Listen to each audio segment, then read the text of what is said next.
Одоо яриа. За эхнээс нь. За бидний яриа бол нэг тийм цоошин сэдвэр ярих тийм зорилготой зочноо орж ирээд байгаа. Энэ юу гэхээр нэг одоо бид нар чинь би бол өөрөө боловсролын системд ажиллахын хувьд бол энэ материалын ертөнц, ил ертөнцийн тухай одоо боловсрол сургалтын систем яваад. Тэгээд энэ маань бас нэм очир дутагдaltaй юм шиг санагдаад байна. Үнэхээр 70 ертөнц гэж байдаг бол тэрний тухай мэдээлэл өгөх цаг болсон байна. Хүүхдүүд, залуучууд хүмүүс шал өөр юм боддог болсон байна.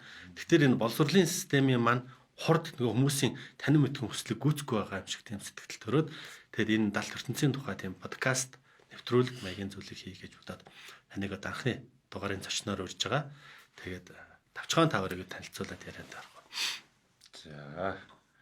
За би Готопо бяцлаглалын төвийн тэргүүн дорж готов. За олон нийтэд бол Готопо багш гэдгээрээ бол танигдсан. За намаагаас Улаанбаяр багш гэдгээр бас хүмүүс нэлээд сайн мэднэ гэдэг. За тэгээд яг хаа ер нь энэ бидний энэ ярьж байгаа яриа бол бас танин мэдхүйн чиглэлд чиглэх тийм сайхан яриа болно гэж итгэж байна. Ер нь 70 ертөнц гэж байна уу? 70 ертөнц бол нийт сансар огт руугаар ярих юм бол 99.99% нь 70 ертөнц. Бодит ертөнц нь 0.1% байдаггүй. Одоо бидний амьдарч байгаа дэлхийн маань 0.1 бас бидний одоо бие дээр ч гэсэнтэй. За бидний одоо молекулыг үзэхэд бол молекул дээр электрон эргэх зай хэрэгтэй. За тийм байж таа. Тэгээ электрон эргэх зайг ингээд зайчлаад үзэхэд бол электрон өөрөө эргэх зай нь молекулынхаа 99.99%-ийг эзлээд тэгээд 0.1% дөнгөж одоо нейтрон, протонууд, кваркууд эзэлж байна шүү дээ. Тэгэхээр чин 70 ертөнц хоосон ертөнцийн орон зай ухамсар гэдэг бол бодит ертөнцийн ухамсараасаа бол одоо харьцангуй өндөр байдаг. Тэгэхээр бол дэлхийн нийтээр одооноос л эн чинь юу болж байгаа энэ бидний амьдраад байгаа оршихуй чинь ихэнх нь хоосон орон зай байна. Ингээд энэ хоосон орон зайг яаж судлах үгээс судалгаа одоо л эхэлж байна шүү дээ ерөөсөө. Тэгвэл бидний нөгөө ил ертөнцийн тухай яриад байгаа. Одоо энэ материалын зүйлийн тухай яриад байгаа. Энэ одоо бизнес хөрөнгөч гэдэг юм энэ зүйл яриад байгаа маань одоо нийт байх ёстой мэдлэг мэдээллийн зөвхөн 0.1%-ийн тухай л яриад байна уу? Тийм 0.1%. Сансар огторгоо 0.1%. Бидний амьдрал дээр ч гэсэндээ одоо бидний ингэж хөөцөлдөд байгаа ч бас сансар огторгоо ухамсарынхаа 0.1% өчүүхэн жоохон зүйл. За тэгээ энэний хойноос хөөцөлдөх чинь бол зүүд зэрэглээ хөөцөлдөх, хоосон юм хөөцөлдөх гэж үздэг байгаа шүү дээ, тийм ээ. Ихэнх нь хоосон болохгүй шал дэмий зүйл гэдэг. Тийм шал дэмий зүйл. Тэгэхээр сансар огторгууд байгаа бүх зүйл маань бол өөрөө хоосон орон зай ухамсараас ихэнх нь бүрддэг. Тийм учраас одоо хүмүүс тэр хоосон орон зай ухамсарын эерэг төлбүүдийг бий болгохын төлөө одоо шинжлэх ухаан, ухамсар, одоо сэтгэл зүй бүх юмудаа хандуулж байна л да. Тэгэхээр далд ухамсар гэдэг маань бол ямар чухал зүйл вэ? Ямар судлууштай зүйл вэ гэдэг нь чинь харагдаж шүү дээ, тийм ээ. Бидний одоо юу гэдэг нь бодол за хэрвээ ухамсар, хос ухамсар тийм орон зайг бол бидний бодол яриа одоо 50-ийн яриа ингээд замхраад алга болох юм уу? Нэг газар очиж хураагдах юм уу? За энерги өөрөө устдаггүй, шинээр үүсдэггүй. Тийм термодинамикийн 3 дахь хуулиар байна. Тий. Тэгэхээр тэр хуулиараа болохоор бол бодол, санаа бол хадгалагдаад явчихдаг. Өөр хэлбэрт шилжээ явж идэг тийм ээ. За тэгэхээр сөрөг энергитэй бодол, сөрөг энерги одоо яаж удаан хадгалагдаж олон мянган жилээр хүмүүст нөлөөлөх үү тийм ээ. Эерэг зүйл яаж хүмүүс сайхан нөлөөлөх үү, яаж хадгалагдаж цаашаа үр дүнгээ өгөх үү гэдэг нь бол одоо юмыг ойлгож ухамсарсан хүмүүсийн хувьд бол ойлгомжтой байдаг л да. Тэгэхээр сайн сайханд хүрэхийн тулд сайхан бодол, сайхан ухамсар, эерэг энерги бодол, зөв бодлууд бол хэрэгтэй. Бидний бодлууд тэгвэл одоо юу гэдэг нэг гар утасны нэг хард дээр хуулагддаг шиг ч гэдэг юм уу те компьютер тэр шиг нэг газар бичигдээд байж гэнэ гэсэн үг үү? Хаана тэр одоо тэр мэдээлэл? Тэр мэдээлэл одоо бүх шинээр одоо болж бүтэж байгаа зүйлийн тэр молекулын орон зайд нь бичигдээд ерөнхий томоор бол Акашийн орон зайд нь бичигдээд тэгээ явчихдаг. Тэгэхээр бол энэ дэлхийн ертөнц сансар огторгуу оршин байх хугацааны бүх мэдээлэл өөрийн Акашийн товчоонд хадгалагдж ядах нь шүү дээ, тийм ээ. Тэгээд Акашийн товчоо хадгалагдж байгаа зүйл маань одоо бурхад дээд төрөлтнүүд аваад ашиглах болцоотой тийм зүйлүүд. Акаши гэхтэр одоо тэрийг нэг та энгийн тайлбарлаад. Акаша гэдэг нь бол одоо Акаша. Тий ерөнхийдөө мэдээлэл одоо ямар нэг зүйлийн оршин байх үеийн бүх мэдээлэл гэсэн. Тэр мэдээлэл маань бол одоо хинч мдээгүй намайг одоо хинч анзаараагүй гэж байгаа бол бүхнийг дээрээс нь одоо бичиж хадгалж мэдээлэгдэж байдаг юм шүү, тийм ээ. Гудамжны камер шиг тийм үү? Гудамжны камер шиг. Өдөө ингээд бичээд явж байна. 1 секунд ч тагсахгүй. За жишээлбэл одоо бурхны оронд хүртэл бурхтуудыг яаж гэгэрж явах үедээ юу бодож байсан тухай мэдээлэл хадгалагдаж өдөр болгон бурхтууд тэр болж өнгөрсөн зүйлүүдийг хоорондоо ярилцаж баясаж хөөрж идэг тийм ажил хийж идэг гэж үздэг. Тийм ээ. Ер нь та энэ мэдээллийг та бяцлаглаа шүү дээ. Өөрөө таньж ойлгоо эсвэл зүгээр хэн нэгэн хүний сургаал номлолоос сонсчоод уншичаад ярьж байна уу? Эртний гэгээд мэрэгдийн намтар түүхэнд үл ажиглагдсан байдлаар бичиж үлдээсэн байдгийг бол нарийн гэрхээ олж уншиж мэдсэн. Дээрээс нь бас өөрийнхөө сүнсний аяллуудаараас явж мэдсэн байдаг. За жишээлбэл одоо дэлхий дээр одоо шин юм гэж байдгүй дандаа мартагдсан юмыг буцааж гаргаж ирдэг гэдэг тийм ээ. Тэр бол шин ололт төр бол тэр Акашийн төвчөнд байж байгаа л хин нэгэн мэдрэмжтэй сортоотой хүмүүс нь тэрийг гаргаж ирж байгаа шин зүйл шиг харагддаг л да.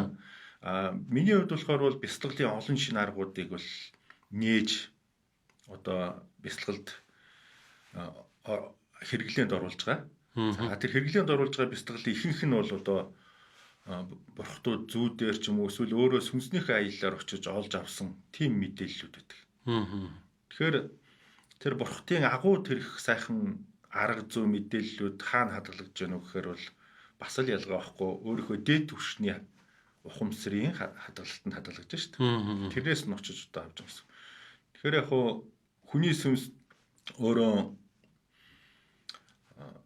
үүлийн үрээр гадна талаараа одоо бүрхэгдсэн бурхан гэж үздэг байна шүү дээ. Бурхан багш бол хүн болгоны доор хүн болгоны дотор бурхан болох үндэс байгаа гэдэг нь бол сүнсэн доторх тэр ариун чанарыг нь хэлсэн тийм. Ариун чанараа нээсэн хүн өөрийнхөө тэр ариун чанараар хөлөглөөд одоо сүнсний пово гэдэг аялал хийдэг. Одоо дээр үед одоо бол пово гэж одоо дэлхийд даяар бүх улс орн мэддэг болчихсон одоо тийм төвүүд, судалгааны төвүүд байна л да. Монголчууд бол дээр үед бол по гэж по түлхэх. Погийн түлхэх гэж англиар гэдэг тийм. Тэр чинь одоо орчин үед бол жинхэнэ шинжлэх ухаан болоо явж шүү дээ. Тийм ээ. Тэр арга зүйг одоо судлаад, ашиглаад тэгээд тэр өндөр дээд хэмжээс рүү ороод ирэхээр бол тэнд хадгалагдж байгаа мэдээллүүдийг авах бүрэн болцоотой байдаг л да. Та бол одоо бяцлаглалтай тэр сүнсний аялал гэдгийг хийж гэнэ гэсэн үг үү? Тийм, сүнсний аялал хийгээд тэгээд тэнд хадгалагдж байгаа мэдээллүүдийг өмнөх галуу болон энэ галуун одоо ариун чанарыг л одоо тэнд хадгална шүү дээ, тийм ээ. Тэгэхээр тухайн орчноос хамаарж байгаа. Хүн төрөлхтний үйлдэжсэн хамаг муу бүхэн болохоор бол одоо тамийн мэдээлэл. За гэд одоо сөрөг энергитэй мэдээлэл сөрөг энергитэй орчиндөө хадгалагдана. Бурхтын мэдээлэл ариун чанартай та. Тэгэхээр бол тухайн бид нар ч гэсэндээ одоо номын санг ашиглахдаа бол мэдээллээр нь ангилж байгаа шүү дээ, тийм ээ. Улс төр шашин гэл. Тэ орлог гэл орон зохиол гэл. Түүнтэй ялгаа байхгүй хүн төрөлхтний өмнө хийжсэн бүх зүйл хадгалагдахтаа өөрийн гэсэн тохирсон орон зайтай хадгалагдах нь тийм ээ. Тухайн орон зайд нэвтэрч түүнийг одоо бяцлаглаар ч юм уу эсвэл шинжлэх ухаан бүхэл зүйлээр одоо мэдэрч байна.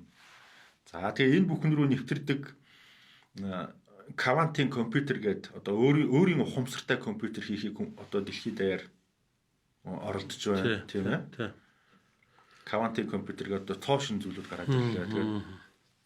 Тэгэхээр сүнс байгаа байдгүй гэд янз бүрээр маргадаг.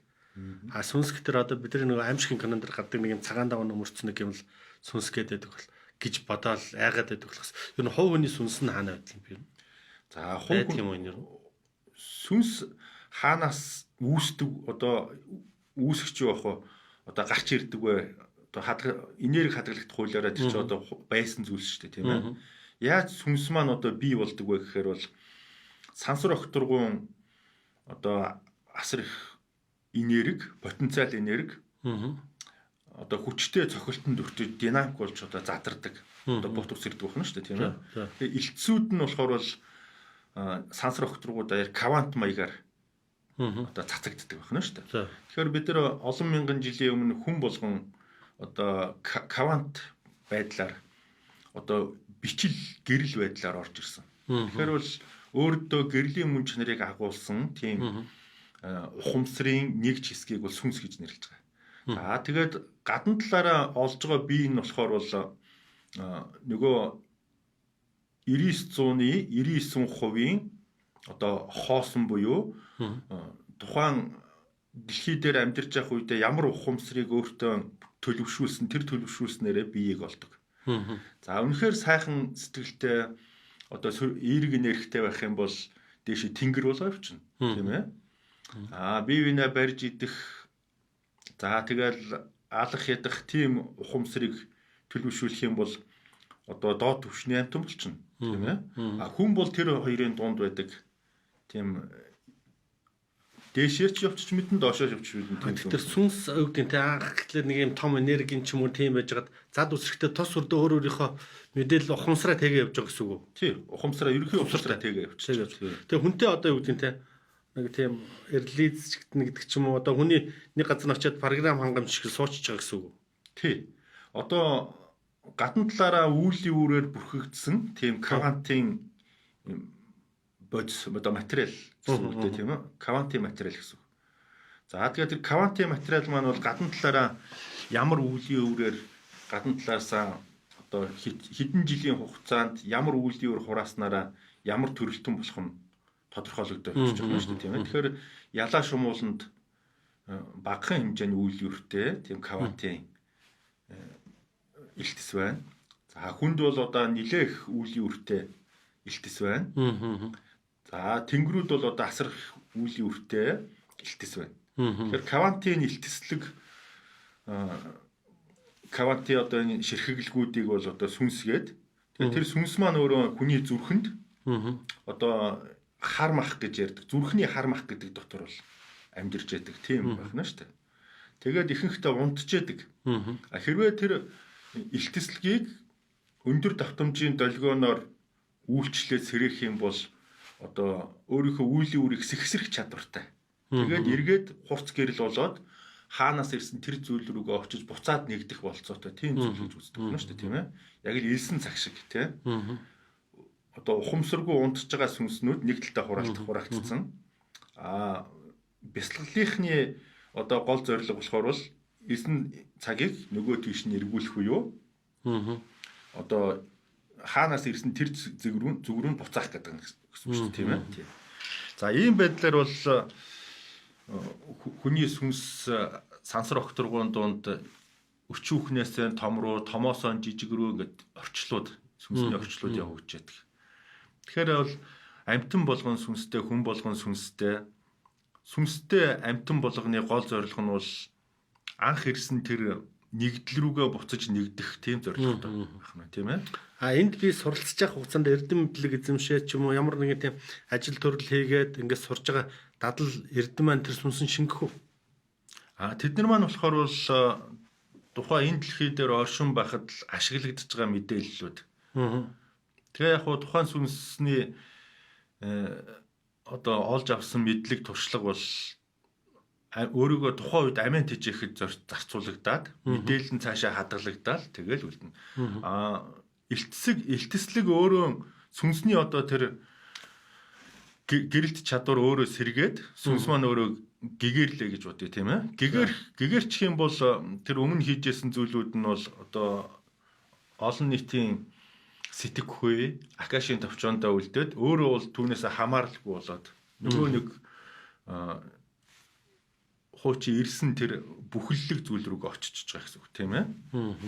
За бүхэллэг зүйлийг юу эвддэг вэ гэхээр бол одоо орчин үед бол Big Bang гэдэг их цэцэрлэгт гэж яриад байна шүү дээ тийм ээ. Big Bang маань бол одоо болтол явж байгаа. За астрономчид үнийг баталдаг, цөмийн физикчид баталдаг. За биднийг одоо бүхэллэг зүйлээс салгаж энэ ертөнцийн мухарт энэ дэлхий дээр хэн авчирваа гэхээр бол их цэцэрлэгтийн одоо хүчтэй дэлбэрэлтийн долгион биднийг бол зад зөхиод тэгээд өчүүхэн жижиг ширхэг болгоод цацсан байна шүү дээ тийм ээ. Тэгсэн байна. Тэгээ том хилтерхийнүүд нь том гариг эрхэс болсон. Орчууд бол одоо гариг эрхсийг хүртэл ухаантай байна гэдэг шүү дээ тийм ээ. Ухаантай. За тэгээд жижиг ялаа хүртэл одоо нэг 2 3 настай хүүхдийн хэмжээнд сэтгэж байна. За загас одоо хамгийн ухаантай амьтан дэлбийн бол одоо 5 настай хүүхдийн хэмжээнд сэтгэж байна. Тийм ээ. Тэгэхээр бол сүнс өөрөө дотор нь байгаа учраас сүнсний тэр агуу бүхэллэг ухамсараас тухайн амьтан тархиндаа хэр хэмжээнд тусгаж авч яах гэдгээс шалтгаалж байна тийм ээ. Тийм ээ. Та түр нөгөө бурхад бидрийг хараад ингээд баг хилэлцчихэд тэр тэгж энэ ингэж байна гэдэг дээрээс нь хараа сууждаг юм ааш юм. Тиймэрхүү утга санаатай юм нэг ярьлаа шүү дээ. Яг уу биенийхэн одоо хэрхэн гэгэрсэн яаж одоо хамаг амтанд сайн сайхан сэтгэлийг үүсгэжсэн гэдгийг нь бахархаж ярьдаг байхгүй юу? Зөв бахархдаг. Та бурхадтай уулзав. За тухайл буддаач юм одоо сүүлийн буддаач бол хамгийн ихнийх нь сүүлчийнх нь биш юм байгаа сте тийм үү? Одоо бидэрт хамгийн ойрхон мэндэлсэн бурхан маань одоо буддаа юм уу? За тэгэхээр бурхан багш бол 3000 жилийн өмнө сүнс нь үүлийн үрээс ихсрээд өөрийнхөө квантлаг чанарыг олсон тийм бодгал тийм ээ. За квантлаг бодголыг одоо шинжээ олоод дээшээ ерөнхий тэр ариун ухамсарлуу дээшээ ингээд олон хэмжээс рүү шилжээд ирэхээр бусад хэмжээсүүдээ бол чөлөөтэй хянах болцоотой болж ирдэг гэж байна л да. Тийм. Тэгэхээр хүн бол одоо нийгэм тэг явцуу хүрээнд л одоо өөртөө хамааралтай зүйлийг л хянаж штэ тийм ээ. А бурхан болохоор бол маш олон хэмжээс. Хамаг амьтны хэмжээс, бусад бурхтын хэмжээс, сансар өгтргүүн хэмжээс гэдэг. Эйнштейн хэлэхдээ бол буддын шашин бол сансар өгтргүүн шашин юм байна. Тэгээ сансар өгтргүүг судалж байна. За сансар өгтргүү чинь өөрөө бидний одоо амьдрах орчин болоод эхэлж байна. Тийм учраас бол бүхэл шинжлэх ухааныг багтаасан шашин бол буддын шашин гэдэг тийм хандлага бол бий болж эхэлж байна. Тэс одоо эрдэмтэд бол энэ чиглэлээр бас буддын шашныг сонирх судлах нь бол асар их нэмэгдэж байна.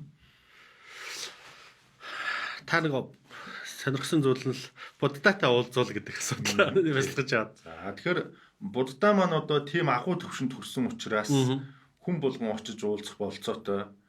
За буддаатай уулзахын тулд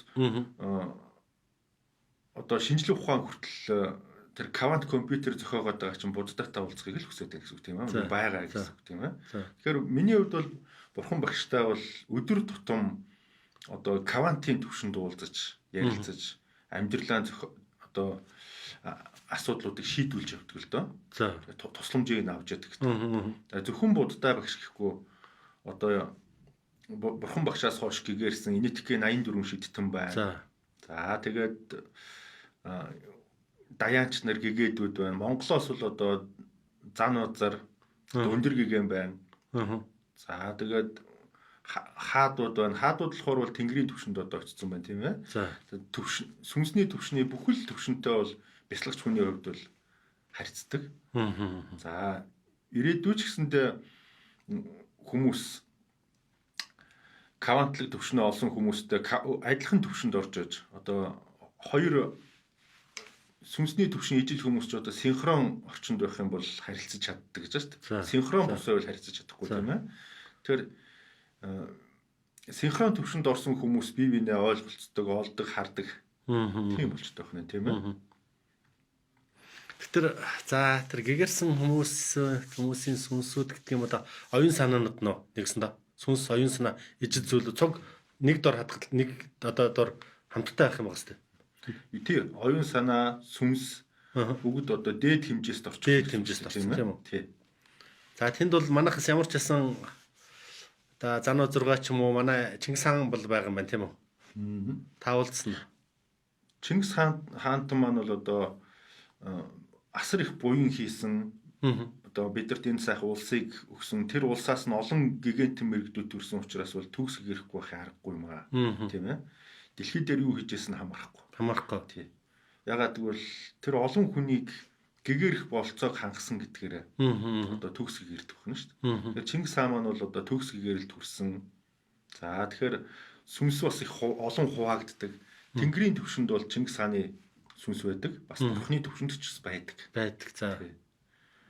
Жишээлбэл одоо нэг гэгэрх гэж байгаа даянчийг одоо жишээлбэл нэг төвд даянч байлаа гэж бодъё л тийм ээ. Төвд даянчийг одоо яг гэгэрх жахт нь нэг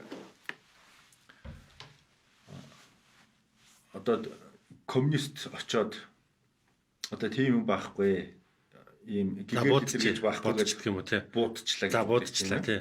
Тэгэхэд нирванд оруулсан хүн нь тэр цагдаа тий. Гэгэрсэн хүн өөрөө ингээд явчихж байгаа. Тэглээ. Тэгэхээр тэр хоёрын хооронд бас ариун холбоос үүсээд энгийнүүдээр болохоор бол нөгөө цагдаач нь дайсан шүү дээ. Дайсан. Тэгээ бас их муухай юм хийж байгаа. Тэгэхэд бас дагаад гэгэрж болдог гэж байгаа шүү дээ. Хөө ямар сайн юм бэ? Тэгвэл наадах чинь мундаг хүмүүсийг бас яачвал бас миний хөлний нэнгэрх гэсэн нэг юм байх юм биш үү дээ. Гэхдээ яг хуу тэр тухайн нөхцөл байдлаас л хамаарна л да.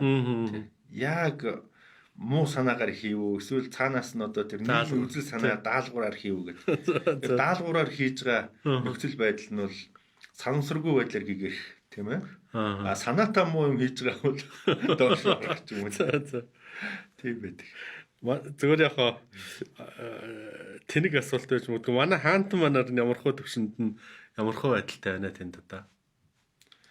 За Чингис хаантан маань бол одоо Бурхан багшийн хажууд одоо нэлээд дээр суудалд суудаг. Тэгээд Чингис хааны үе удмуудаас бол одоо төгс гэрсэн хүмүүс одоо гарсан. Тэгэхээр төгс гэрж байгаа хүн бол дээшгээ 9 үеэ гэгэрүүлэх болцоотой байдаг.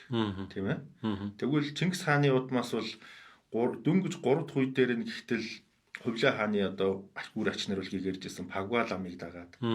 За тэгээд зан узар тэргүүтээ одоо гэгэтнүүд байна. За тэгээд үе үеийн хаадууд үр ач нар нь бол одоо тэр гэгэрсэн хүмүүсийг их дагж байсан. Тийм учраас одоо тэр 9 үе дотор нэгэн Чингис хаанаас орно. Тэдгээрийн одоо үр хүүхдүүд орчин. Тэгэхээр бол гэгэрсэн хаадуудтай л орно л доо.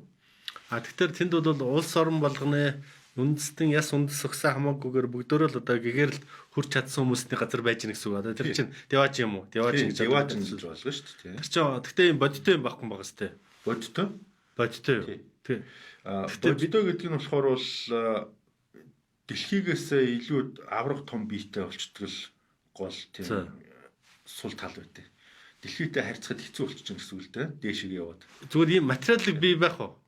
Жишээлбэл пицэг бие нь болохоор бол гэрлэн биет, ухамсарын биет болчихж байгаа. За. Тэгээ ухамсарын биет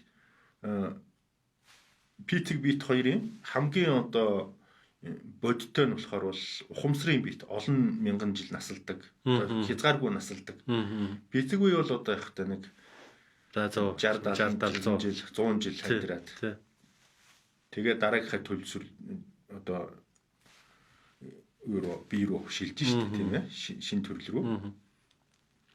Та тэгвэл буддатай ч юм уу одоо бурхан буддатай ч юм уу Чингис хаантай ярилцсан гэсэн үг үү? Одоо тэр оюун санааны бие сүнсэн биетэй одоо ярилцсан гэсэн үг үү? Тэгсэн хүмүүс бол бясалгач хүн болгон ярилцах боломжтой. Өөрийнхөө сүнсний хүч чадварыг нэмэгдүүлээд харилцах боломжтой шүү дээ, тийм ээ. За жишээлбэл одоо Есүс ихэн бол Есүстэйгээ харилцаад байна гэдэг. За Есүс ертөнцийн эзэн ирж аварж ийн тэгээд харагдлаа гэдэг тийм ээ. Эцэггүй ариун сүнс гэдэг нэг сүнсээр дамжуулаад бас нэг юм хийгээд байна тийм үү? Тий. За тэгэхээр тэр зүйлүүд бол боломжтой. Тухайн ямар ч шашинтан байна уу хамаарахгүй тийм ээ. Тэрийг л одоо шинжлэх ухааны төвшөнд яаж бид нэр батлах уу, бодиттой хэрэглэх үү гэдэг дээр л хандж байгаа юм л да. Бяцлагч хүн гэхээр бол нөгөө яг шашинтнаасаа бол арай өөр, мухархаас арай өөр. Тий. Та тэгээд юу ярив хамгийн сүүл хизээ уулзсан юу ярив? Тэр л надад сонирм байна. Бурхан багштай юу? Бурхан багштай, Чингис хаантай. Чингис хаантай бол одоо үүр агч нар бид нар чинь одоо энэ дэлхийд даяар корона гэдэг дэлгэрээд байна. Энээс яаж хамгаалах уу? За тэгээд улс орноо ямар сайхан хөгжилтэй болгох уу, яах уу? Тэр болгон дээр одоо туслаач гэж. За тэгж гүн. Бурхан багшаас болохоор бол өдөр тутмын асуудлыг ч асуусан гэсэн одоо хэлж өгдөг тийм. Яг одоо текстаа ингүүл зүгээр тэр ажлаа тэр чи гэж хийх юм зөвлөх юм.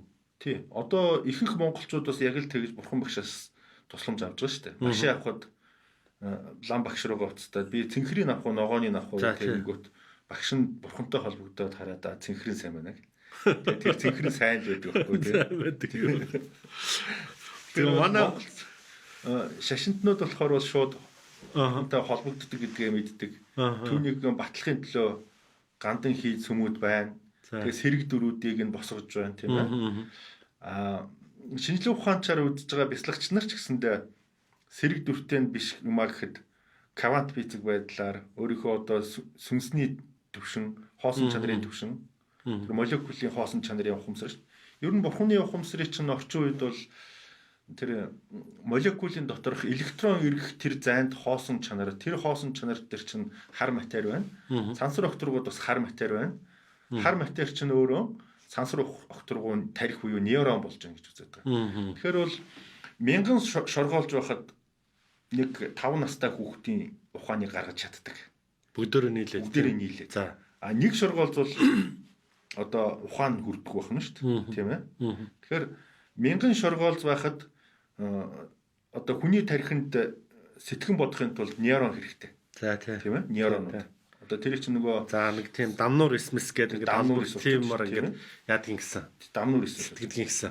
Тэгэхээр дамждаг. Шоргоолзон дээр болохоор бол шоргоолз нь өөрийнхөө биеэр дамнуур ис болж байгаад хаана амттан байна, хаана хоол байна, гэр орон хаана харчиж байна. Тийм ээ. За. Түүнтэй ялгаахгүй тэр сансар окторгуу болон молекулын дотор хар матери гэдэг одоо ухамсарын эсвүүд бол байна гэдэг. Тийм ээ. Тэгэхээр яг хуу хүний тархин дотор байгаа нейрон бас энэ сансар окторгуун хар материтай харилцан ажиллаж зүн бэлэг төрөх ч юм уу тийм бололцоотой байгаа шүү. Тэгэхээр бурхан багш маань өөрөө тэгэхээр хар материараа дамжаад хар материйг бас эзэмшиж байгаа шүү дээ олон хэмжээст байгаа юм чинь. Тэгэхээр молекулын түвшинд биднэрт бас мэдрэгдэнэ. За ингээд сэтгэн бодох одоо тэр төвлөрлийн түвшинд бас хар матери, молекулын дотор тэр хоосон чанарын матери энэ бүгдээрээ дамжаад биднэртэй харилцах бололцоотой болоод эхэлж байгаа. Ер нь зүгээр нэг шавар мавар одоо сэрэг дүр шавард мөргөөд хэрэг байхгүй, зураг хөрөгд мөргөөд хэрэггүй, сэтгэл дотроо мотроо гэдэг бас нэг тийм юм байдаг. Тэр энэ одоо бурхны дүрэнд мөргөх хэрэгтэй юм уу хэрэггүй юм уу? Бурхны дүр бол одоо төвлөрлийн баг шүү дээ, тийм ээ. Жишээлбэл бурхан багшийн дүрийг өмнөө тавьчаад тэгээд бурхан багшийг бодонгууд бурхан багш чинь сансар окторгуугаасаа тэр тухайн дүр дээрээ ирж одоо төвлөрөлд нь ороод тэгээд тэрчнээсээ фокуслагдаад хүний тарих руу одоо мэдрэгдэж тэгж харьцдаг юм тийм ээ. Ер нь бол монголчууд эртнээсээ бол бөөгийн шашинтай байсан, уул устайгаа харьцаж сурсан. Уул устайгаа харьцаж сурсан хүмүүстээр бурхны шашны олон хэмжээсүүд ороод ирэнгүүт тэд нартэй харьцахад бол хялбархан болж ирсэн байна. Ингээд бөөгийн шашнаасаа буддын шашин руугаа хамтдаа ингээд шилжихэд бол бурхтуудтай сайн харьцаж чаддаг байсан байна. Тэгээд одоо гадаадын монголч эрдэмтэд бол Монголын түүхийг л гайхдаг шүү дээ. Яаж аль хэдийн устчих юмнаас л гараад ирсэн байна. Уснаас хуураад ирээд ингээд одоо эрдэмтэд яриад шүү дээ. Химлээд дээ тийм ээ. Эдвуд гэдэг эрдэмтэн бас тийм ярьцлага гэсэн. Одоо ямар сони тэгэл дандаа зөв замыг олоод их юм. Тэр зөв замыг олоход бол хаадууд маань бүгдээрээ очирт хөлгөн гэдэг тэр хаадын түвшний бяцлагтай байсан байна. Ард түмэн нь бол их хөлгөн гэдэг. Хайрлан инэрх хамаг олноороо гэгэрий гэсэн тийм урсгалын өөрсөндөө төлөвшүүлсэн байсан байна. Тэгэхээр бол тэр очирт хөлгөн гэдэг маань л одоо жинхэнэ их хөлгөнөөрөө дамжаад очирт хөлгөн рүү орохоор л сүнсний нууцад нэвтрээд байгаа. Сүнсний нууц чинь өөрөө байгаль дэлхийн оршин байх нууцыг бид нар тайлж өгөөд улс орныг удирдахад ч хэрэг болж байна. Гутлах хувцас авахд ч хэрэг болж байна. Та өөрөө ер нь буддын шашны талын хүн юм уу? Эсвэл зүгээр бясалгал гэхтэр одоо нэг урсгалч юм нэг юм дагах хэрэгтэй болно шүү дээ. Аль чиглэл нь болчихоо? За, ерөөдөө шинжлэх ухаанчаар бясалгаж эхлээд тэгээд их хөлгөн, очирт хөлгөнөөр дамжаад тэгэл явж байна да. Ерөөдөө бол буддын шашинтан, угаасаа монгол хүн учраас буддын шашинтан. За тэгээ бусад шашнуудыг бол бас судалдаг.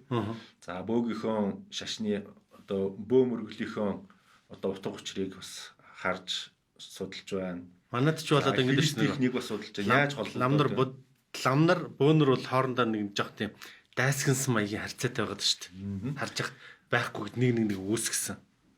Яг уу ихэнх хүмүүс бол аль алийг хүлээн зөвшөөрдөг. Ламнар ч гэсэн өөрсдөө хүлээн зөвшөөрдөг байдаг гэдэг тийм ээ. За жишээлбэл одоо бөөнөрөөр засал хийлгэж байгаа лам байна, ламдраар засал хийлгэж байгаа бөө байна. За байдаг байх харилцсан л байдаг л тийм. Яг хүмүүс бол энэ хоёр бол зөрчилдөг байх гэж тийм таамаглаж яваад байгаа юм. Ер нь бол зөрчилдөхгүй шүү дээ. Яг шинжлэх ухаанчаар ингээд харах юм бол хоёулаа л далд ухамсарыг хөгжүүлж байгаа. Нэг нь яг олон хэмжээсээс шалтгаалж байна л да. Нэг нь яг орчин арай цөөхөн хэмжээс орчны одоо хэмжээсүүдийг судалж байна. Гэхдээ яг адилхан. Тийм. Ер нь бол очирт хөлгөн одоо сүүлд 84 шидтнийг шашинт нь одоо шашин судлаагчид судалж үзээд эдгээр чинь яг буддын шашнаасаа бол өөрчлөгдөж их хөлгөнийг бас судалж үзээд эн чинь жинхэнэ их буддын шашин биш байх штэ гэдэг. Одоо төвдийг ламаизмыг хөгжүүлчихэж тийм ээ. Очирт хөлгөний одоо улааны шашныхныг болохоор бол төвдийн бом буюу бөөтө холилдчихж гэдэг тийм ээ. Тэр чинь бол цаг ямагт тутам одоо бурхан багшийн сургаалыг одоо сайжруулад бусад одоо уламжлалтайгаа нэгтгэхэд явах нь зөв шүү дээ тийм ээ. Хэрвээ тэгж нэгтгэдэггүй байсан бол бид нар өдөрт чинь 21 оны чи чантайгаа явж байгаа шүү дээ тийм ээ. Ланд 2 зүүсэхгүй тийм ээ. Тийм. Сүүлийн үеийн джипнүүд гарч ирж байна. Энэ болохоор юутай холбоотой гэхээр нөгөө шинжлэлт заавал байх хэрэгтэй. Заавал байх хэрэгтэй тийм. Тэгээ бие биенээ хүлээн зөвшөөрч хооронд нь миксердэж явах хэрэгтэй байхгүй. Манай хааны тамган дээр ч гэдэг юм уу ер нь Монголын нуус товчооч юм ингээд мөнх тэнгэрийн хүчинд дор дээд тэнгэрээс зайгд төрсөн мөрсөн гэдэг нэг тийм ойлголтууд байдаг. Энийг таарна юу гэж бол тайлбарлах вэ? Мөнх тэнгэр гэдэг маань өөрөө орчин үед тэр хар матери болоод хувраад байгаа. Санах хойтой. За санах хой, сэтгэн бодох чадвар тэр хүнийхээс илүү болчихж байна шүү дээ тийм ээ. Тэгээд тэр хар материараа тэр хязгааргүй сансар огторгуудаа ярих бүх мэдээллийг одоо дэлхийгээс холбогдож байгаа тухайн одоо мөнх хөх тэнгэртэй холбогдож байгаа хүн маань бол өөрийнхөө одоо ижил төвшин очсныхоо үүдээр холбогдож байна. Тэгэхээр асар их энерги, мэдээлэл, боломжуудыг өөртөө нээж өгдөг. Тийм ээ. Тэгэхээр Чингис хаан маань бол өөрөө мөнх тэнгэртэй холбогддог. Тийм хүн байсан. Одоо бурхан халдун дээрээ тийм ээ. Тэгээд сэтгэлийн их хүч өөрөөсөө мөнх тэнгэрийнхээ хүчтэй нийлээд энэ их сайхан улсыг байгуулсан байна. Тэгэхээр мөнх тэнгэрийн хүчин доор гэдэг маань бол одоо орчин үед буддын шашин ч гэсэндээ сансар огторгуун шашин болоо явчлаа. Тэгэхээр нэгдэх зам орж ирж байгаа гэсэн үг тийм ээ. Ойлголцох тийм. Одоо нэг зам руу нэг одоо нооронд очиж цутгах чинь гэдэг шиг тийм үү? Тийм газраас яаж ийн гэсэн үг санааг. За манай монголчуудад ер нь хэр ирээд байна? Одоо хаантантай уулзсан гэсэн. Хаантан маань энэ талаар юу бодож байгаа юм? За Яа гэж яхаа одоо бидэрт нэг монголчууд нэг тэгээс ингэсэ гэсэн тийм. Тэгэхэд тэгвэл бидний монголчуудын цаашдаа ирээдүйр нь ямар байна? Хаант маань бид нар тэр нь хил цагж байгаа юм байна уу гэдэг юм сонирхол татаад байна л да. за өндөр дээд төвшөнд хүрсэн хүмүүсийн сүнс бол одоо маш олон задарч одоо хуваагдаж ариун орнуудтай бол очдөг байгаа. За тэгэхээр эзэн Чингис хааны маань сүнс бол мөнх тэнгэрийн орн, төрийн тэнгэрийн орн гэж байдаг. Тэр орондоо бол голлох сүнс нь суудаг. За тэгээ хувилгаан дөрүүд нь болохоор бол Девачин, Шамбал, Үржин гэсэн орнуудад бас очсон байдаг л та. За тэгээд эзэн Чингис хаан маань бол биднэрт бол захихдаа бол өргөлөө сайн өргөжөөл одоо тэр төрийнхөө тэнгэрт өргөл өргөжөөл өглөөний сүний цай сүний дээжээ сайн өргөжөөл сайн тахлаг сайн хийжээвэл сайн ерөөхдөө тэрийг их захидаг. За тэгээд ирээдүйн талаар болохоор бол айх зүйл байхгүй. Одоо циклээр мянганыхаа цикл 500-ны циклүүд гэж байдаг. Одоо тэр циклүүдээр Монголд бол Монгол аваад авчих сайхан эрдэмтэн мэргэд сайхан улс төрчд бол төрнө гэж өөрөө бол хэлдэг. Тэгэхээр тэр цикл нь бол одоо болж байгаа тийм ээ. Одоо 800 жил одоо бараг 1000 жилийн цикл нь одоо эхэлж байна тийм. Тэгэхээр ирээдүй бол Монголын ирээдүй бол дэлхийг хошуучлаад оюун санааны төв болоод байгаа явчихна гэдгийг л өөрөө баттай мэдчихэдэг. Алсыг хараад бол тийм ээ. А өөрөө бол их урт наст тэнгэр хязгааргүй наст бурхан гэх мэт одоо дөрүүдэд шилжсэн учраас бол өөрөө бол бууж ирэх л ерөн сонирхолгүй. Тийм ажиргалтай газараасаа тийм ээ. Манайхан ч гэсэндээ Чингис хааныгаа энэ зовлон дунд авчирч утгах гал биднийг авруулах гал ажил хийх гэдэг шиг шаардлага байхгүй. Дараагийн хүн өөрийнх нь ген дотроос өөрийнх нь үр удам дотроос ирнэ гэдгийг өөрсдөө мэдчихэдэг л өөрөө мэдчихэж байгаа л та. Тийм байдаг. Тэгэхээр бол бид нар дараагийнхаа хүнийг бол хайх одоо оюун санаагаа нэгтгэх ертөнцийн зүүн совин ирээдүг авч явах тийм гигантын тэмэрхтүүдээ бол олох одоо хөгжүүлэх хэрэгтэй юм ба. Тэгэхин тул одоо бидний одоо идэж ууж байгаа зүйл тэр Чингис хаан ч өөрөө идэж уужсэн бид нар ч одоо идэж ууж байна. Энэ сайхан малын мах одоо энэ генд нөлөөлдөг тийм ээ. Хин юу идэж ууж байна түүгээс хамаардаг шүү дээ. Тэгэхээр энэ малын махаа сайн идээд за тэгээд уламжлалаа сайн хадгалаад явах юм бол агуу бурхтууд энэ сүүл хөхөж өссөн монгол хүн гэдэг чинь л өөр үт юм байна тийм ээ. Өөр улс оронд тийм сүүл хөхөж тархиныхаа нейронуудыг сайн нааж өгсөн хүн байхгүй хүмүүс байдгүй юм байна. Тэгэхээр бол монголчуудын тархины нейроныг бол хэрглэж байгаа одоо энэ өөх тос тэр хансан уург их сайн нааж өгдөг. Стаглын хүмүүс чинь бас жоохон махцах идэхгүй гэдэг тал уу. Таних бол арай өөр үү? Их хөл очирт хөлгөнд болохоор бол одоо миний дагаж явдаг очирт хөлгөнд хоол ундыг бол ерөөсөө яадаг заагладаггүй. Юу дуртайгаа байдаг. За сая Бурхан багш гээд кино гарахад бас тэр кинонд ерөөс дурдчихлээ л дээ. Одоо Бурхан багшийг эсэргүүцэгч нар Бурхан багшийг биеийн сүлдэхийн тулд одоо зөвхөн цагаан хоол идэн тэр гэсэн тийм санаачлаг гарангуут. Бурхан багш бол бид нар бол одоо тийм боломжтой тийм даяачд бол биш ээ. Одоо уул хатанд амьдарч байгаа тийм ээ. Тийм учраас юу олцсноо иднэ. Тийм учраас заавал цагаан гэхгүй. Огт идэж чадхааргүй бол бор хоолоо идэхгүй байж болно. Идэж чаджээвэл идэж болно гэсэн тийм зүйлүүд бол харагдчихсан л да. Тэгэхээр хоол ундны хувьд бол хамаардаггүй. Хит хөдөлгөөнгүй суудаг удаан даяачд нар болохоор бол хоол шингэх газар байхгүй учраас бол хөнгөн хооллох ёстой. Тийм ээ.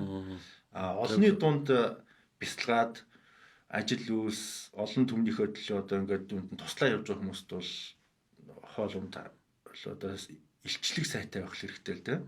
Илчлэг гэдэг маань бол одоо хансан уург сайн идэж явах, мах идэж явах хэрэгтэй байдаг л дээ. Та түрүүчийнх нөгөө ханых хатгаа яриад тэгэхээр дарах таа гэж. Тэр чи одоо За деваачин там гэж одоо бурхны бүх шашнуудад мэдээж тийм ойлголттой. Тэгэхээр тэр дээр байгаа одоо тэр оюун санаагч гэх юм одоо тэр хид урт наслах хид аз жаргалтай байх тэр чинь одоо юу байдаг юм нэг хот мандал зандал гэдэг нэг юмнууд тиймэрхүү тийм орд төргөө харш юм байдаг юм уу яадаг энэ ч одоо.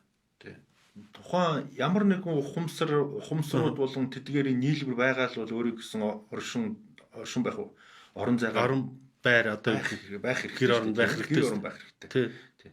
Тэрийг болохоор бол маш хялбархан шийддэг л дээ. Одоо дээд төвчний сүнснүүд маань бол тэр болохоор бол одоо сансар огторгуу даяар тархсан хар материа дагаад ухамсар нь тэлээд ирэхээр бол бүхэл сансар огторгууг багтаасан аврах том биетэй тийм сансар огторгуун орон зайнууд хот мандлууд бий болдог. За тэрийг нь болохоор бол буддын шашинд болохоор бол маха садвын бие юу? Маха гэдэг чинь их том. Сатва гэдэг чинь л одоо эзэмшсэн тийм ээ. Их том биеийг эзэмшсэн гэсэн үг байна. За.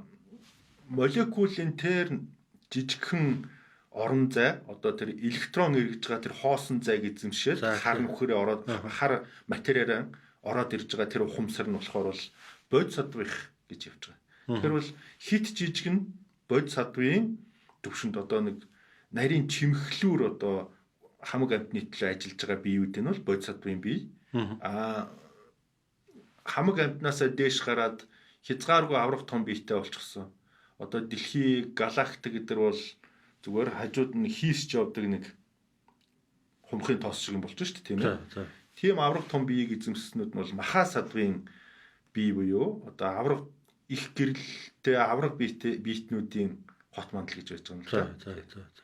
За тэгэхээр манай бэлтгэл болохоор бол энэ хот мандалт нь бол өөрийн гэсэн орон зайгаа үүсгээд за тэгэхэд Монгол хүний хувьд одоо өөрийнхөө улс үндэстнийг төлөөлөөд одоо бурхтуустай харилцаж байгаагийн хувьд бол өөрийн гэсэн монголчуудын очих орон зайг бас ирээдүйд очиж байгаа монголчуудын орон зайг бий болгосон тийм Готопо Девачингийн улс гэж одоо гаргасан байгаа.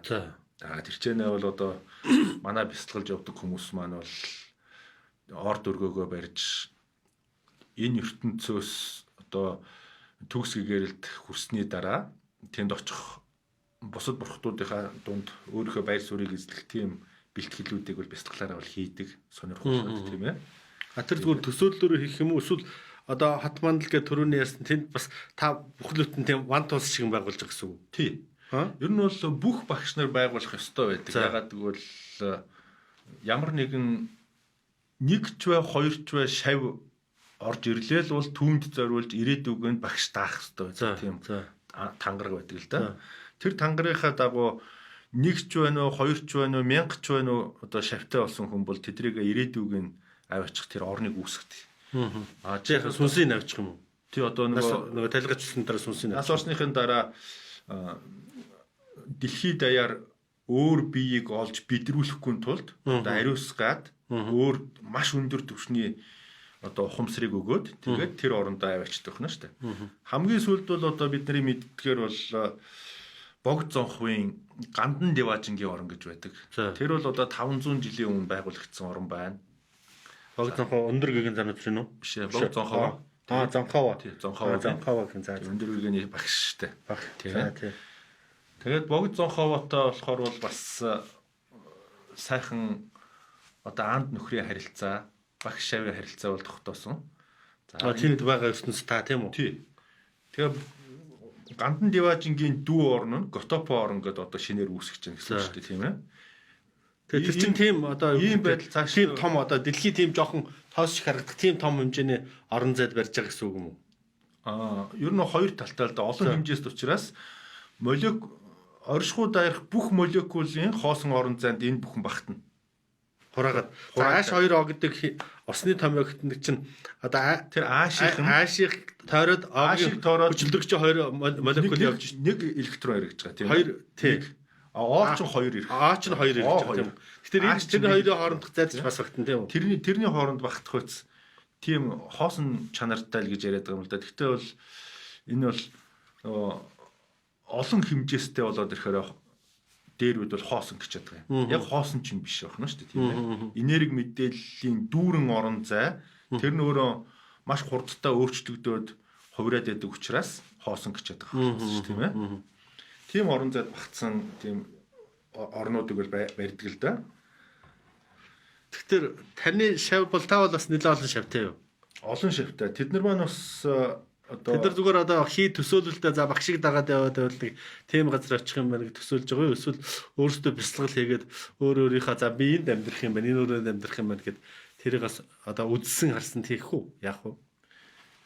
Тэр хэмжээст орохын тулд хүн өөрөө эхлээд тэр шинжлэх ухаанчаар одоо хандаж итгэл үнэмшлээ олж авна шүү дээ. Тийм ээ. Шинжлэх ухаанч наадах чинь бол одоо хотлал гэн л дээ.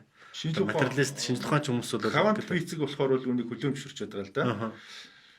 Жишээлбэл квант физик дээр болохоор бол бурхны орны оюун санаа жижигхэн одоо элтис кваркт байна гэдгийг бас олдох тагаад байна. Ингээд судлаад байхаар бол бурхан бидний дотор байна гэдгийг бол олж нээгээд байна. Эндийг болохоор бол одоо тэр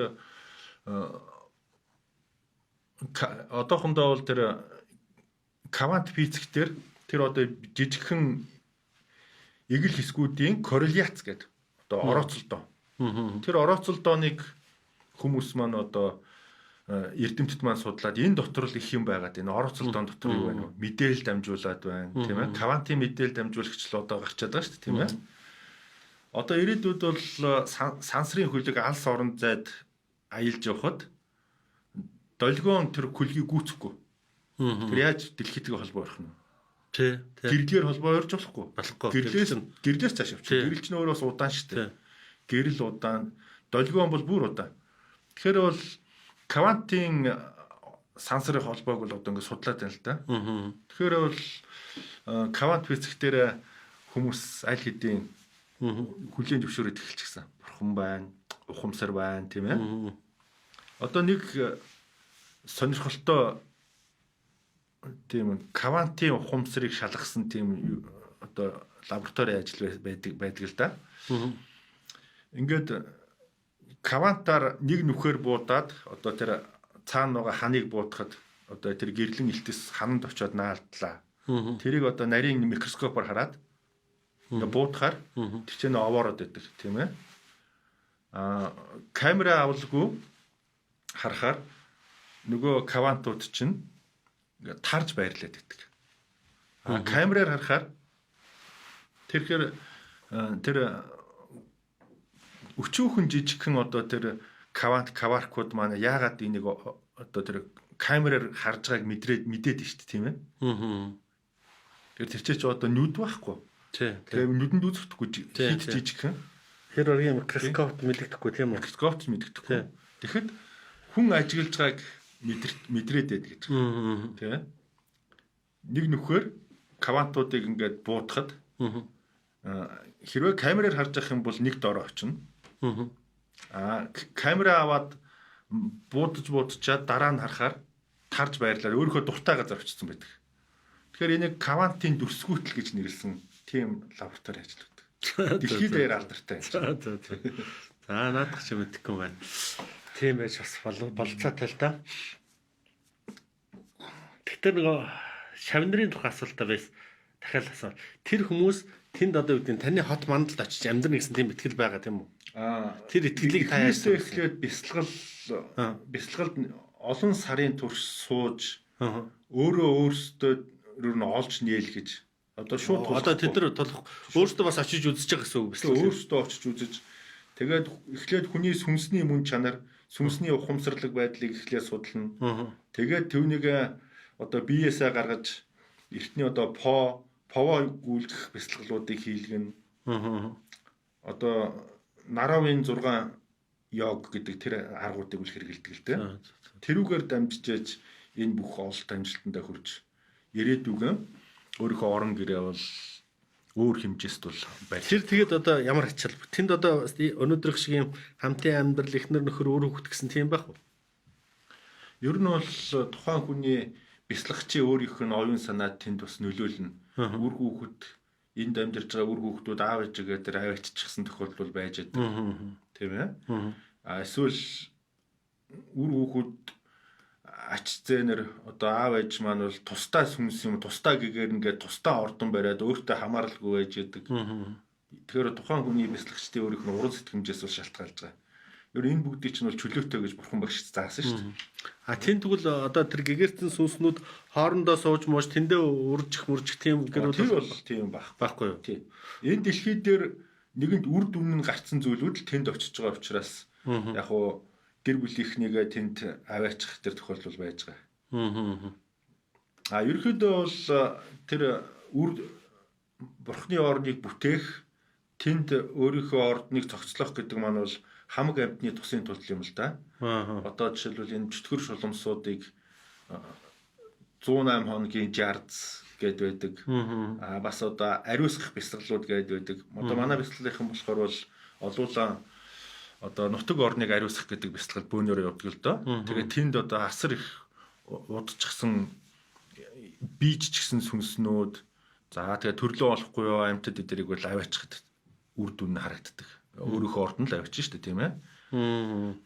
Аварсан амьтнаа хиний ордонд авчиж хаяаг нь бараадуулах бай. Тэрүүнд орвол өөрийнхөө ордонд л авчихсан дээр. Тэгэхээр бол бүх юм нь бүрэн тэгш, өв тэгш аврагч болчихж байгаа. Энэ маань өөрөө улс орнч бас хэрэгтэйтэй болж шүү. Таныг ерөн зүгээр бурхан гэж хэлж болох юм тэгвэл бурхан гэж хэлж болно. Одоо бидний дунд амьдарч байгаа бурхан мөн үү та? Мөн байлгүй яах вэ? Одоо үе үеийн бурхтууд бас л энэ замаар явж байсан. Замаар явж тийм үү?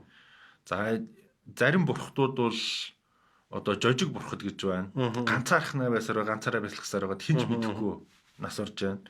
За энэ дэлхийн 84 шигтдний нэг одоо Дилова багш бол дэлхий дээр цорын ганц шавьтай.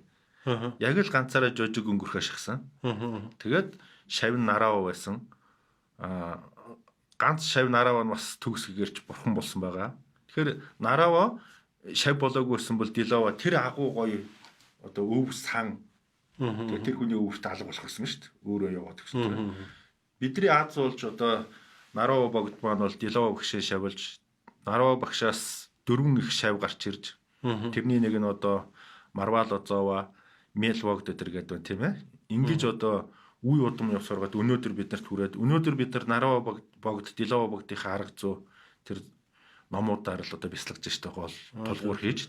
За Нараа богд Дилова богдын тэр аргууд дээр миний хийсэн нэмсэн юу вэ гэхээр бол ерөөсөө Кавант Пицкийг нэмсэн. Тэгээд одоо Монголынхоо өөрийн уламжлалт одоо мөнх тэнгэрийн ухааныг нэмсэн. Ингээд ирэхээр бол шинжлэлт хийсэн хүн болгон бурхан болдог. Бурханы одоо хотгийг олсон тооцогддог байна шүү дээ тийм ээ. Тэгэхээр бол өнөөдөртөө бол би өөрийгөө бурхан гэвэн гэж хэлээд одоо яах нь бол жоохон тиймэрхүү. Гэхдээ ирээдүйд бол бурхан агуу хүн амьдарч исэн байна. Бурхан байсан байна гэдээ хэлэгдэх нь бол зайлшгүй гэсэн. Зайлшгүй юм. Бурханаас ч одоо бидний хүсэж байгаа бол нэг аврал гуйж ш. Тэгээд болдгоо ингээд ажил төрөл болдгоо амьдрал ахаа болдгоо өвчин зовлон ингээд яриад ингээд болдгоо гэд ийм хүмүүс танд хандах удах жишээлбэл ер нь өдөр болгон хандаж тэр Кавантын үүлийн үрийн уналтаа багшийн тэр хурц гэрэлтэж байгаа Кавантын корреляцтай холбогдож орооцолдуулж өгснөөр холбоо үүсгээд тэгээд тэр нь цаашаага ирээдүйдээ бүр алсын ирээдүйдээ болохоор бол хот мандалтай нь холбогдоод тэгээ завшаан болж хувирж байгаа гэсэн үг шүү дээ тийм ээ. Яг өнөөдрийнхөө асуудлыг одоо багшаар шийдүүлж асууж одоо зөвлөгөө авж байгаа боловч ирээдүгөө нэг уулзснараа шийдчихэж байгаа юм. Тэгэхээр одоо үе үеийн тэр гигантнүүд бурхад бол бас тодорхой хэмжээний номлол сургаал онол одоо юу гэдгийг те философик үлдээж танд одоо бас тийм байна уу? Тийм номлол сургаал гэдэг юм одоо бусдаас давхцахааргүй өөр болж байгаа тийм сургаал номлол хэлж байгаа юм байна юу? За ер нь бол миний номлол болохоор бол сансар окторгуун давтамж гэж байна. Сансар окторгуу өөрөө давтамжийн үйлцэл гэдгийг бол одоо хэлж байгаа. За бурхан багш бол сансар окторгуу бол хоосон чанартай гэж бол анх нээсэн, агуу нээлт байсан тийм ээ. За тэр хоосон чанарыг нарийн судлаад долгион учраас хоосон байна гэдгийг л гаргаж ирж байгаа. Тэгээд долгионыг хэрхэн нэмэгдүүлэх арга зүйг нь бол өөрийнхөө бясалгалд шингээж өгснөөр бол дэлхий дээр цоошин одоо Бурхан багшийн дараа хоёр дахь их том одоо ололт амжилтыг бол Монгол хүн гаргаж чадлаа л гэж байна. Гэхдээ би зөвхөн өөр дөрөө энийг биш Монгол хүн гэдэг дээр өвчж байна тийм ээ. Нөгөө нэг одоо дараагийн Бурхан багшийн дараа нэг майдрын ирэх майдр зайдар гэдэг ирээд тэр чи одоо тантай холбоотой юм шүү дээ. Яг хөө майдрын ер нь одоо эрнүүд болохоор бол ямар циклээр явж байгаатай шалтгаалдаг. За сая жилийн циклтэй байдаг. Хүмүүс ихэнхдээ сая жилийн циклээр нь яриад байдаг. 500 жилийн циклтэй байдаг. 1000 жилийн циклтэй байдаг. Ерөнхийдөө Бурхан багшд бол хангалттай 1200 аяга тархимлаг гэж шав байсан учраас цаг хугацааг 500 жилээр мөчлөг болгож өгсөн байна. Тэгэхээр бол одоо 1500 оноос 500 жилээр бодохоор хэддэх 500 жил нь болж байна одоо? 2500 бол 5 дахь 500 жил. 5 дахь 500 жил болж байна тийм ээ. Тэгэхээр энэ 5 дахь 500 жилийг бол одоо майдер бурханд одоо майдер гэдэг шавьдаа. Одоо тухайн үед бол нэг шалдан толгойтой нэг бадар аяг барьсан нөхөр л байгаа шүү дээ тийм ээ. Чамд даатгая гэсэн л байна. Одоо өнгөрч байгаа энэ болохоор жанраскийн ирмэ гэж үзэж байгаа тийм ээ. Жанраск бурхан. Тэрнийх нь болохоор өмнөх нь болохоор бол одоо мандшрийн ч юм уу тийм ээ. Ингээд хангалттай олон шавьтай учраас ойр өгцөн. Хоёрхан шавьтай байсан бол саяар ч юм уу мянган жилээр ч мөх гэдэг тийм үү. Тэгэхээр бол орчин үед одоо энэ эхэлж байгаа энэ шин бол Бурхан багшийн 5 дахь шав буюу одоо майдраар хэлж байна л да. Тэгээ майдр болохоор бол өөрөө пицэг биеэр амьдарч байсан оюун ухааны өөр хэмжээст орчихсон, өндөр хэмжээст орчихсон. Тэр өндөр хэмжээсээс нь бид бүхэн одоо дэлхийд даяар авж байгаа учраас хүн болгон майдр болох болцоотой гэж үздэг. Тэгэхээр бол майдр бурхны нэг дүр гэж өөрсдөө үзсэн ч болно. Тухайн хүн юу гэж харснаас шалтгаална тийм ээ. Монгол хүний хувьд болохоор би бол одоо өөрийгөө Монголын нэг бяцлагч юм Готопа гэдэг нэрээр гарах юм гэж явчихна тийм ээ. Яг гоо энэтхэгд байсан бол би майдер гэдэг нэрээр гарч болно л доо бас тийм ээ. Өнөөдрийн одоо энэ шинжлэх ухаантайсан ч юм уу энэ одоо гэдэг нь ер нь материалист үзлийг дээдлж байгаа энэ орчин үед таныг хүлээж авах хүмүүс нь хүлээж авч гин үү одоо бурхан ч гэдэг юм уу майдрын одоо тэр ирний нэг том цогтой төлөөлөгч болох гэдэг нь шүү дээ. Хэр хүлээж авах вэ? Тэгэл хүмүүс маань сайхан хүлээж авнаа. Монголчууд маань өөрөө бэлтгэгдсэн ард түмэн олон зуун жил буддийн шашнаараа философийн үзээд их философч ард түмэн. Тийм учраас нэг философи гаргаад ирэхэд бол бүгд л хүлээн зөвшөөрнө шүү. За таны тухай нэг Facebook, YouTube дээр байгаа бичлэг юмнууд чинь сонирхсан чинь нэг тийм санаанд тогтмог юм байсан баг. Тэгээ сонирхож асуухаас аргалаа. Одоо уул ус одоо дэлхийн нэг далай тэнгисийн эзэдтэй одоо хилцээр тохиролцоо хийж Монголда бороо оруулаач гэж байгаа шиг одоо өөр чи юу тийм одоо нарн дээр бас бяцлаглаар хөрсөн ч гэж байгаа шиг тиймэрхүү юм байсан л да. Тэгэд энэ талаар бас сонирхоод. За энэ маань болохоор бол бүхэл бяцлагч гигантнуудыг хийдэг арга зүй одоо сүнсний л одоо чадваруудын нэг байна шүү дээ. Сүнснийхээ чадварыг одоо хөгжүүлээд ирэхээр сүнс чинь бие дотор байхдаа нэг юм жижигхэн одоо үрэл шиг юм байгаа шүү дээ. Жижигхэн цагаан илтгэс. Тэр биеэсээ гараад ирэхээр бол яг ингээд чөлөөлөгдөөд одоо нэг суняаж байгаа юм шиг ихгүй аврах том болоод ирдэг. Тэгээд тэр чадварыг нь ашиглаад нөгөө сүнсний тэлэлтийн чадвар гэдэг биенээсээ гарах шаардлагатай. Хэрвээ сүнс биенээсээ гарах л бол аврах том болж өрдөг. Ингээд ухамсартайгаар сүнсээ биенээсээ гаргаад тухайн одоо монголчуудын хэлдэг бүх юм эзэнтэй уул ус бүгд эзэнтэй гэдэг шиг далаа дээр очиж ерөнхий шин чанарыг хараад мөн чанарыг бариад авангууд эзэн тодроод ирдэг. Лусна. Тэгэл өөрийнхөө хүсэлтийг бол одоо өөхөд бол татгалзах юм байхгүй. Ягаад гэвэл нөгөө сүнсний чадварыг далаа эзэн лус тэнгэрүүд чинь өөрөө сүнсний чадвар муутай байхгүй. Сүнс нь унтж байгаа гэж үзсэн. Тэгэхээр далаа тэнгис тэнгэр газар эдэр бүгд болохоор бол сүнс нь өөрөө унтж байгаа хүн сэрцэн сүнс нь унтж байгаа байдгаал сүнс нь сэрцэн байдгаалыг хүндлэх ёстой байдیں۔ Одоо тэр байгалийнхаа хуулиар. За. Ингээд өөрийгөө бол сэрсэн гэдгийг үзүүлэнгүүт бүгд үгэнд орж эхэлдэг байна. Тэгэл одоо урсгал одоо борооны урсгал, үүлний урсгалаа хаашаа явуулах уу гэдгийг нь ерөөдөө ингээд зааж өгөх төдийд л болдог зүйл л дээ. Энэ бол хялбархан зүйл. Одоо нодон ч нь бол Монгол даяар их бороо орлоо. 70 жилийн турш одоо 50 жилийн турш тасраагүй төмөр зам усанд тасраа явчлаа шүү дээ. Нэг хийх таслаа шүү тийм ээ. За тийм болж байна. Тэгээд говьд болохоор бол одоо 60 жил ургаагүй их сайхан ногоо ургалаа гэдэг хүмүүс одоо постны мандор бол их баярснаа илэрхийлсэн. Зургийг нь явуулж исэн. Одоо манай таан ингэж ургалаа гэх тийм ээ. За ганц нэг газар баян хонгорчуудын мөн говьч бол бүр бороо хур байхгүй бас нэг өөр ингээд энэ жил бол хөөлдсөн тийм болоод. Энэ жил бол тэгсэн. Энэ жил болохоор бол одоо байгалийнхаа циклээр бол гам болдог жил. Гам нь одоо байгалийнхаа хуулиар гам болсон. Гэхдээ одоо ороодсон ч гэсэндээ бороо оруулъя гэд бас л далайн эзэдүүд рүүгээ зарлиг явуулахад бол Монголын хойд хөвсгөл бол ерөөсөө энэ жил бороогүй өдөр байхгүй шахуу бол их бороотой байсан. За ороодсон ч гэсэндээ одоо саяхан орж эхэлсэн гэж тэгжсэн. Яг хөө тийм тохиолдол. Наадах чинь ч та хүмүүс хүлээж авахлоо гэж нэг бодог чинь.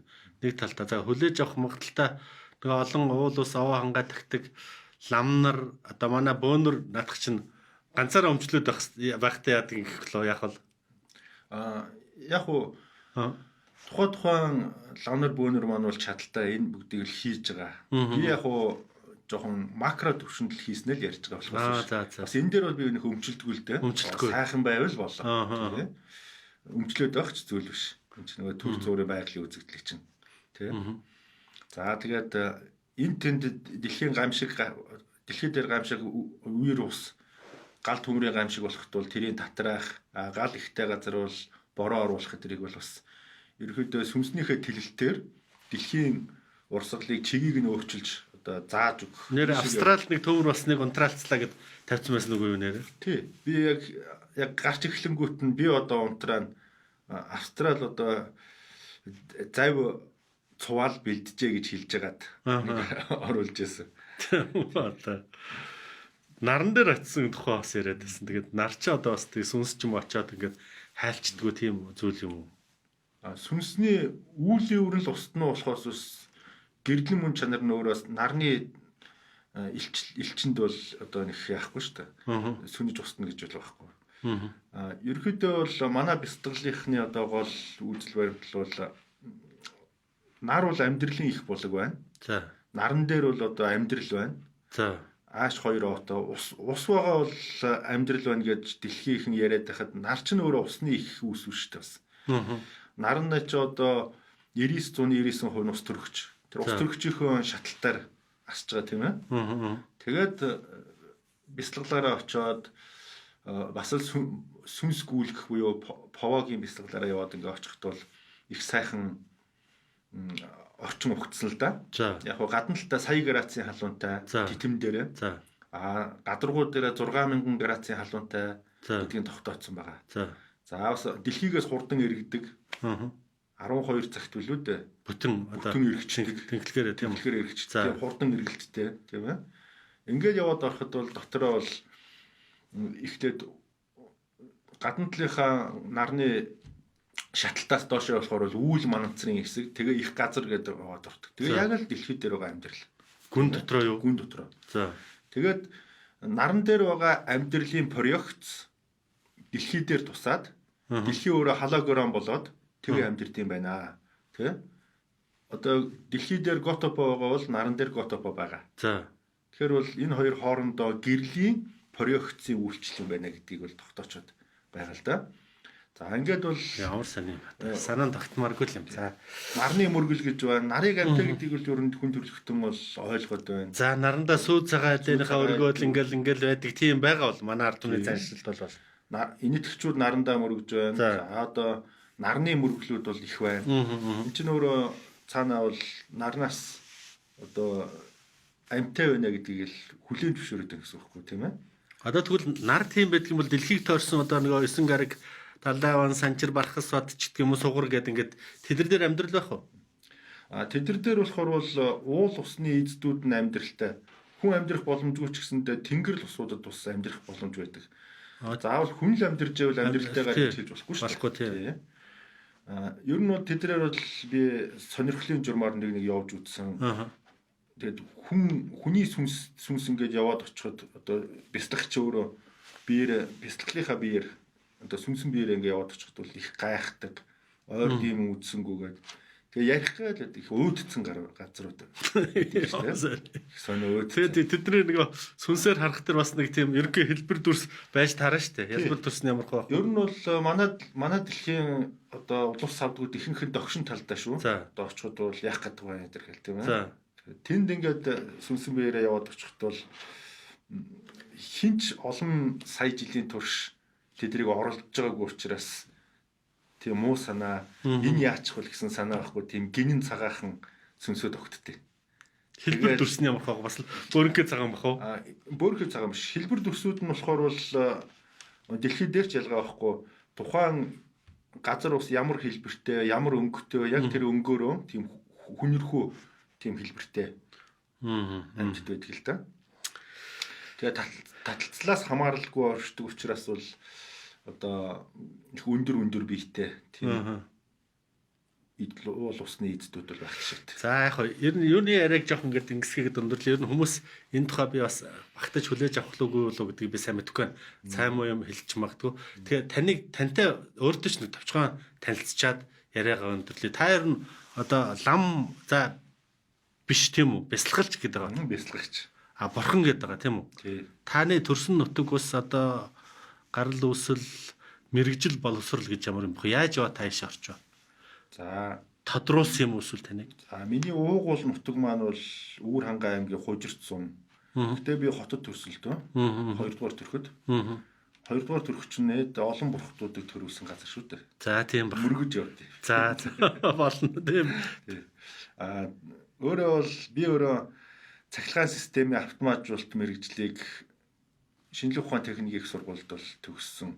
За. Тэгээд ер нь бол цахилгаан станц, энерги их үүсвэрийг л тэрчээс судалж байгаа шүү дээ. Тийм ээ. Тэгээ бас квант механикийг бас өөрөө хувь бие даад судална. За. Ер нь бол онлайн физикч гэсэн л одоо хүн л дээ. Хүн үү. За. Тэгээд энэхүү мэрэгчлэрээ дамжуулаад судлахаар чи яалтч байхгүй бол буддын шашин руугаа орж ирдэг. Буддын шашнаа судлах болдог. Яг л биднээс 3000 жил 4000 жилээр одоо шинжлэх ухаанаас илүү төрүүлээд бүхнийг нээчихсэн байх маш маань тийм ээ. Тэгэхээр энийг судлаад ингээд одоо буддын шашны бяцлагч гэж бас явна. За. За тийм л байна да. Тэгээд одоо хотог тувилгаад ингээд тодруулаад тэнийгэн өргөмжилдэг таныг таавал тэгсэн юм байхгүй юу? Эсвэл тодруулсан шид юм байна уу? Ямар нэгэн шашны бүлэг сехтэд байх юм бол тодруулах л байх л да. Тэгээ байгаль дэлхийд өөрөөхөө сүнсний эрх чөлөөгөөр явж байгаа учраас бол хинч намайг тодруулах шаардлага байхгүй. Ер нь хэнийг ч хинч тодруулах ер нь шаардлага байхгүй. Тухайн шашны бүлэг сехтэд багтах юм бол тодруулах л байх гэж бодож байна. Ер нь бол буддын шашинд болохоор бол бүх хүнийг бурханаар авч үзэж бүхнийг угаасаа эхнээсээ тодруулчихсан. Жишээлбэл ногоон дээлтэй хүн байвал ногоон дарих, цагаан хувцастай хүн бол цагаан дарих, эсвэл жанараасыг эрэхтэй хүн бол жанараасыг гэж үджээ гэж номлол байдаг шүү дээ, тийм ээ. Тэгэхээр бол бүхнийг хайрлах номлол нь амьдрал руугаа шилжээд ирчихсэн. Тийм улс оронд одоо бид нар амьдарч байна. Тэгээд нэг өөрийгөө тодруулах гэдэг хүсгүй хин нэг тодруулах юм бол хүний одоо эго өсөх магадaltaй. Бяцлагалд их харш зүйлтэй эго гэдэг маань. Одоо өөрийгөө ихэд бодох, одоо хамаг амтнаас дөвөлгөх, тэр нь цаашаа явандаа муу үр дагавар одоо үүсгэх болцоотой байдаг. Яан зүрийн муу үр дагавар тийм ээ. Сэтгэлийн өөрөө мэдээгүй ч гэсэн сэтгэлийн муу үр дагавар. Тэр тийм бай таа. За яг ер нь зүгээр нэг асуултаар ерөнхийдөө ярилцахад өөргөө гэж бодож байна. Таны амбиц, таны мөрөөдөл вэ? Одоо их тийм сони юм ярьлаа. Тэгээд таны амбиц, мөрөөдөл байж таарна шүү дээ. Ер нь бол дэлхийн 8 тэрбум хүнийг л аврах. Одоо шинэ нэрийн эхэлж байна. Шинэ нэрний 90 болгоны зааг дээр буфер үе буюу одоо сүүрлийн 50 жил явагддаг. Тэр нь болохоор бол одоо манай орчин үед бол энэ уран цацраг итвэхээр явж байна. Хими бодисын хортолтоор явж байна. Одоо хаасайг бол үйлдвэрүүд одоо үйлдвэрийн ослуулаад тэдэн тонн хорт бод засахчлаа, тэдэн тонноор алдчихлаа л гэнэ. Дээрээс нь одоо энэ цацраг итвэхийг хаасайг олборлоод олборлсон түлшээ хаасайг хаяад бинээсээ нууцаар өрсөлдөж хайж шүү дээ тийм ээ. Далаа руугаа хайж байна. Сибирь рүү хайж байна. Энэ бүгд дундаас бол одоо аюул үүснэ. Энэ аюулаас 8 тэрбумаа хүнийг яаж аврах уу? Бас ирээдүйн хоочиг нь яаж аврах уу гэдэг л ганц л бодолтой ерөөсөө тэрийг л бодож яддаг. Өөрч бодоод байх юм бол байхгүй. Одоо Будда шиг таны дөрийг ирээдүйн 100 жилийн дараа 1000 жилийн дараа ингээд сөрөг дөрийг чинь бүтээгээд ингээд хүмүүс мөргөөсөө гэж боддгоо. Яг тэр үед бол надад огт тэр бүтээнүү байна хамааргүй болцсон байна шүү дээ. Тий.